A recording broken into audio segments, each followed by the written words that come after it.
नमस्कार, आप देख रहे हैं न्यूज वाणी और मैं हूं आपके साथ मानवी ठाकुर। शुरुआत करते हैं आज की खास खबरों से। संभल में शिक्षा विभाग के कारनामे की पोल खुलकर सामने आई है, जहां तत्कालीन नगर शिक्षा अधिकारी ने कौड़ियों के भाव 2 स्कूलों का मलबा बेच दिया। नियम कानूनों को ताक पर रखकर बगैर अनुमति मलबा बेच दिया। अब इस मामले में डीएम ने संज्ञान लिया है और जांच कर कार्रवाई की बात कही है। दरअसल नगर शिक्षा अधिकारी संभल शशिबाला पर आरोप है कि उन्होंने संभल के सराय 3 और कोट पूर्वी प्राइमरी 2 स्कूलों का मलबा बेच दिया है, वो भी कौड़ियों के भाव। इस मामले में उत्तर प्रदेशीय प्राथमिक शिक्षक संघ के संगठन मंत्री मीना बेगम ने डीएम को शिकायत कर कार्रवाई की मांग की है। डीएम संभल संजीव रंजन ने मामले को संज्ञान में लेते हुए पूरे मामले की विस्तृत जांच कराकर कार्रवाई की बात कही है। अब देखना ये होगा कि इस मामले में तत्कालीन नगर शिक्षा अधिकारी शशिबाला के खिलाफ प्रशासन क्या कार्रवाई करता है। थी वो नगर पालिका की ही भूमि थी, आप संपत्ति की बात नहीं कर सकते सर। भूमि भी नगर पालिका की थी, संपत्ति भी नगर पालिका की थी, जो नगर पालिका के पृष्ठ संख्या 150 पर अंकित भी है।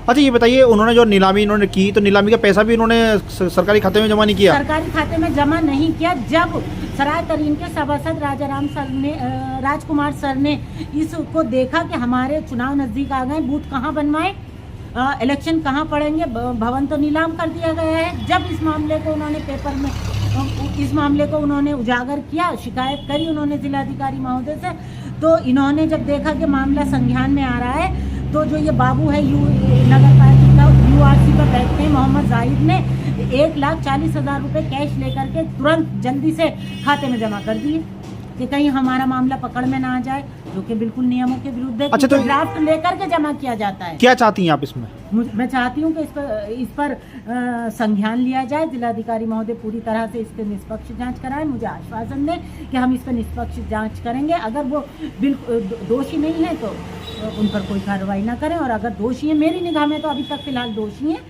तो उस पर कार्रवाई की। अगर किसी प्रकार की कार्रवाई नहीं हो पाती है तो क्या करेंगे आप? कार्रवाई नहीं हो पाती है तो क्या करेंगे? आप कार्रवाई नहीं होने की बात कर रहे हैं सर। मैंने इस मामले को सतीश चंद्र द्विवेदी, जो हमारे बेसिक के मिनिस्टर हैं, उन तक को अवगत करा दिया है।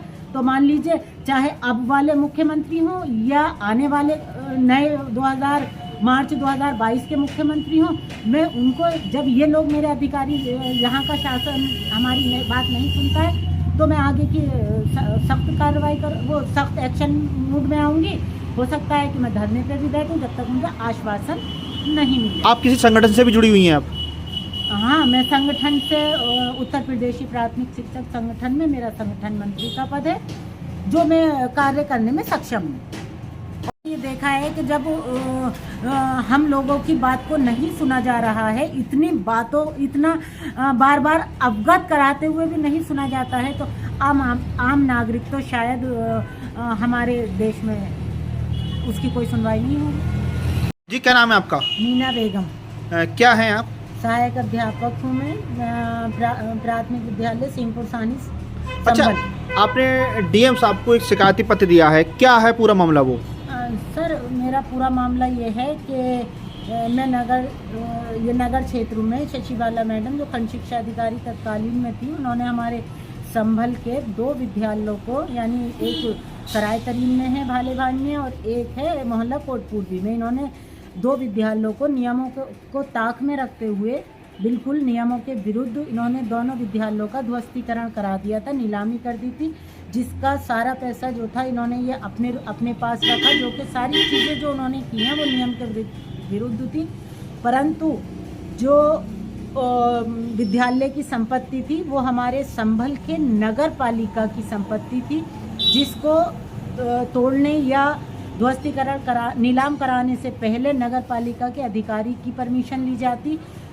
बिना नगर पालिका के अधिकारी की परमिशन लिए उन्होंने विद्यालयों का ध्वस्तीकरण एवं नीलामी करा दी, और जिसको का मामला संज्ञान में आने पर भी, यानी जिलाधिकारी महोदय को शिकायत देने के बाद भी 30 तारीख से मैं बार बार उनको शिकायत जारी कर रही हूँ, शिकायत दे रही हूँ, परंतु मेरी ये समझ में नहीं आ रहा है कि इस पर क्यों संज्ञान नहीं लिया जा रहा है, जो कि हमारी सरकारी संपत्ति हैं और सरकारी उसमें बच्चे बैठते हैं। शिक्षा के मंदिर को उन्होंने बिना जिला अधिकारी या बिना जिला बेसिक शिक्षा अधिकारी की अनुमति लिए बिना नगर पालिका की बिना अनुमति लिए बिना उन्होंने सारे विद्यालयों की संपत्ति को नीलाम कर दिया, जिसकी शिकायत बार बार मैं देखती हूँ कि सभासद जो है नगर सराय तरीन के वो भी बार बार उसकी शिकायत कर रहे हैं।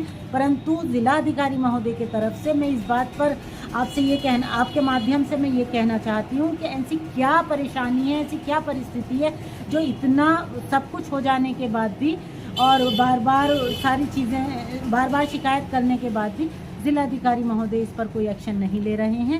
मेरा बस यही कहना है कि अगर जो भी उन्हें कुछ करना है या मैं इतनी शिकायतें कर रही हूँ तो उसका मुझे कोई आश्वासन तो मिले कम से कम कि उनके खिलाफ जांच बिठा दी गई है।